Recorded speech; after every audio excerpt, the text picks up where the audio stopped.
السلام علیکم۔ ولا تخزنی یوم یبعثون قرآن مجید میں حضرت ابراہیم علیہ السلام کی زبان سے بیان ہوئی ہے۔ یہ دعا سورۃ الشعراء میں آتی ہے، جہاں حضرت ابراہیم علیہ السلام اللہ تعالیٰ سے قیامت کے دن کی کامیابی کی التجا کر رہے ہیں۔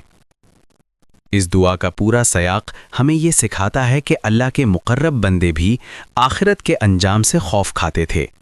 حضرت ابراہیم علیہ السلام فرماتے ہیں، اے میرے رب، جس دن سب لوگ دوبارہ زندہ کیے جائیں گے اس دن مجھے رسوا نہ کرنا۔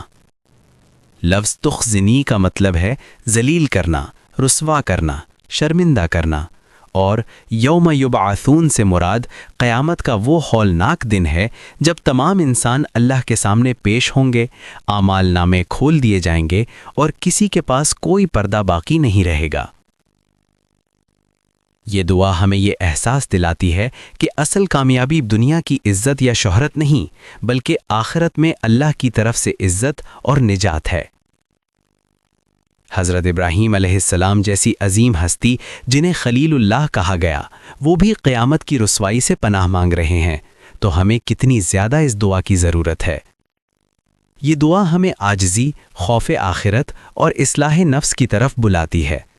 انسان دنیا میں گناہ کو معمولی سمجھ لیتا ہے، مگر قیامت کے دن وہی گناہ شرمندگی کا سبب بن سکتے ہیں۔